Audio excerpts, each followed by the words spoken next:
Hello everyone, welcome to exam NCERT.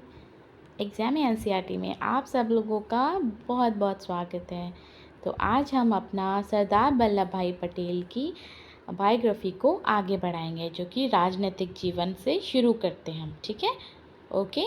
और आपको ये बायोग्राफीज़ कहाँ पे मदद करेंगी? आपको पॉलिटी में और किस में, सॉरी हिस्ट्री में, ओके, मॉडर्न हिस्ट्री में आपको ये हेल्प करेंगे। ठीक है, जो कि मॉडर्न हिस्ट्री में आप देखेंगे ना, हमारे बहुत सारे जो स्वतंत्रता सेनानी वगैरह थे ना, उन्होंने कैसे हमारे देश को आज़ाद कराया था। ठीक है, उनके बारे में भी जानना ज़रूरी है ना हमें, है ना। तो इसलिए हम क्या कर रहे हैं, हम जीवनी कर रहे हैं, अपनी बायोग्राफीज कर रहे हैं, जिससे कि हम उनको भी समझते चलेंगे। उन्होंने जो जो किया था हमारे स्वतंत्रता संग्राम के लिए, तो उसके साथ साथ हमें उनके बारे में भी तो जानना चाहिए ना। उनका बैकग्राउंड क्या था, वो किस तरह से उन्होंने पढ़ाई की या नहीं की, या कितना उन्होंने कहाँ कहाँ क्या क्या योगदान दिया था। ठीक है, उनका जन्म कब हुआ था। तो आज हम उनका राजनीतिक जीवन पढ़ेंगे, सरदार वल्लभ भाई जी का। देखिए, वल्लभ भाई ने खेड़ा में किसानों के संघर्ष का सफलतापूर्व नेतृत्व किया। अब आपने देखा ना लास्ट वीडियो में कि खेड़ा में किसानों का संघर्ष चल रहा था, है ना, क्योंकि कर व्यवस्था ज़्यादा बढ़ा दी गई थी ना। तो वहाँ पे गांधी जी आए थे, हमने देखा था ना लास्ट वीडियो में। और हमने अपनी हिस्ट्री में भी देखा है, मॉडर्न हिस्ट्री में, कि गांधी जी आए थे। उन्होंने उनकी जो कर व्यवस्था थी उसको कम करने के लिए ब्रिटिश के खिलाफ वो लोग आंदोलन कर रहे थे। तो क्या हुआ था कि गांधी जी एक ऐसे इंसान को चाहते थे जो कि इस आंदोलन में किसानों के साथ खेड़ा में खड़ा रहे। ठीक है, अच्छे से वो सबकी मतलब मदद करे। तो इस तरह से सरदार वल्लभ भाई जी गए थे खेड़ा में। तो यहीं से हम आगे बढ़ते हैं। ओके, देखिए, वल्लभ भाई ने खेड़ा में किसानों के संघर्ष का सफलतापूर्व नेतृत्व किया। ठीक है, सफलतापूर्व नेतृत्व किया उन्होंने।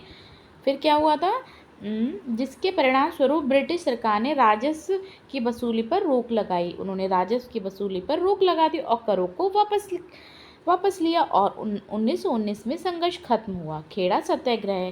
खेड़ा सत्याग्रह से वल्लभ भाई पटेल राष्ट्रीय नायक के रूप में उभर कर सामने आए। वल्लभ भाई ने गांधी जी के असहयोग आंदोलन का समर्थन किया। गांधी जी जो असहयोग आंदोलन कर रहे थे, तो वल्लभ भाई ने भी उनका समर्थन किया और गुजरात कांग्रेस के अध्यक्ष के रूप में अहमदाबाद में ब्रिटिश सामान के बहिष्कार के आयोजन में मदद की। उन्होंने क्या किया था, उन्होंने ब्रिटिश कपड़ों के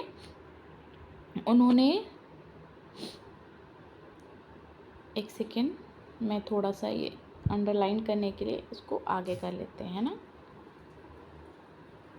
ओ नो, ओके, ठीक है। क्या पढ़ रहे थे हम? हाँ, उन्होंने क्या था, ब्रिटिश सामान के बहिष्कार के आयोजन में मदद की। उन्होंने विदेशी कपड़ों का त्याग किया और खादी पहनना शुरू किया। सरदार वल्लभ भाई पटेल 1919, 24 और 1927 में अहमदाबाद के नगर निगम के अध्यक्ष चुने गए, जो कि हमने पहले भी पढ़ा था ना। कहाँ के अध्यक्ष चुने गए थे? अहमदाबाद के नगर निगम के 1922, 24 और 27 में। उनके कार्यकाल में अहमदाबाद में बिजली की आपूर्ति को बढ़ाया गया। अब उनके कार्य में जो अहमदाबाद था उसकी बिजली की आपूर्ति को बढ़ाया गया। शिक्षा में सुधार हुआ। जल निकासी और स्वच्छता व्यवस्था का पूरे शहर में विस्तार किया गया। 1928 में गुजरात का बारडोली तालुका बाढ़ और अकाल से पीड़ित था।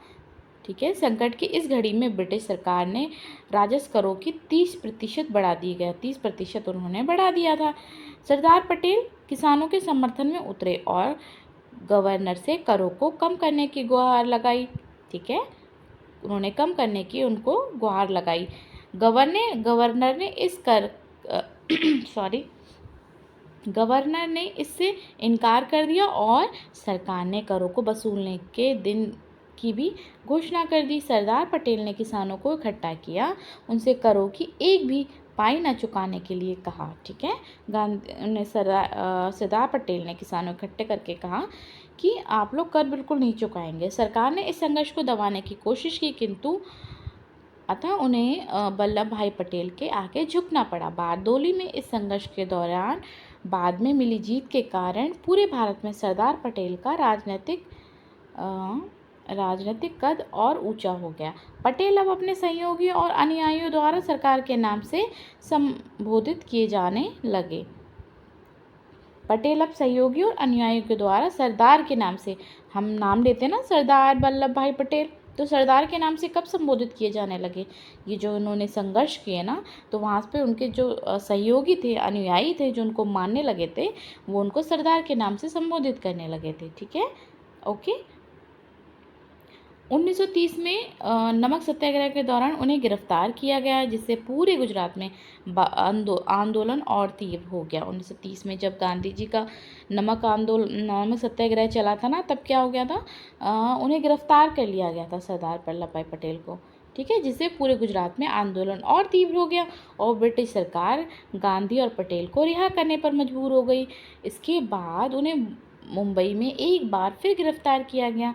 1931 में गांधी इरविन समझौते पर हस्ताक्षर करने के पश्चात सरदार पटेल को जेल से रिहा किया गया और कराची में 1931 सत्र के लिए उन्हें कांग्रेस का अध्यक्ष चुना गया।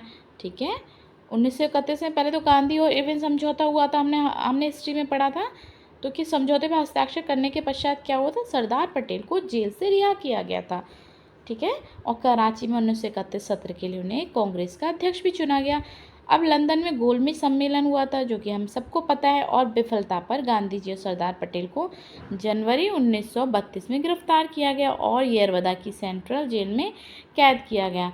कारावास की इस अवधि के दौरान सरदार पटेल और महात्मा गांधी एक दूसरे के करीब आ गए।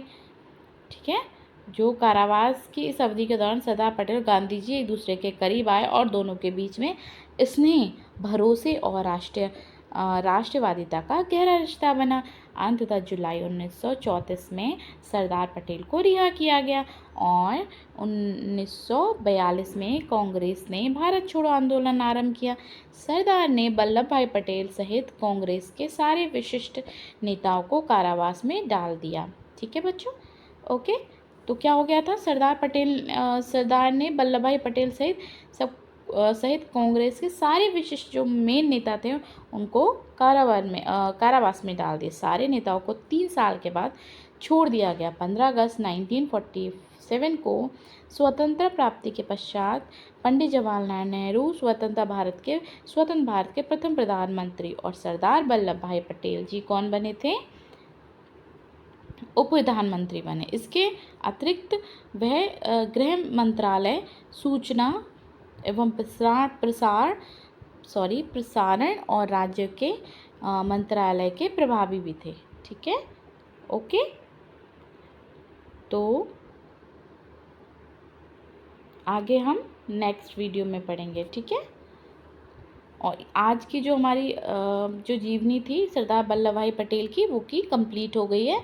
ठीक है बच्चों, तो अब हम नेक्स्ट वीडियो में हम दूसरे किसी महापुरुष की जीवनी लेकर आएंगे। तो आप इस जीवनी के साथ साथ जो प्लेलिस्ट में आपको हिस्ट्री, ज्योग्राफी, पॉलिटी, इकोनॉमिक्स की जो क्लासेस मैंने दी हैं, आप उनको भी आप पढ़ेंगे ना, तो आप उनको देखते जाएंगे वीडियोज़ को, फिर आप ये भी बढ़ते जाएंगे तो आपको अच्छे से समझ आता जाएगा। ठीक है, ओके। तब तक आप लोग पढ़िए और जो आपने देख लिया उसका रिवीजन कीजिए और ठीक है अपनी प्रिपरेशन को स्ट्रॉन्ग कीजिए। ठीक है, ओके। तो हम नेक्स्ट क्लास में मिलते हैं, तब तक आप लोग अपना ध्यान रखिए और क्लास में आते रहिए। Thank you.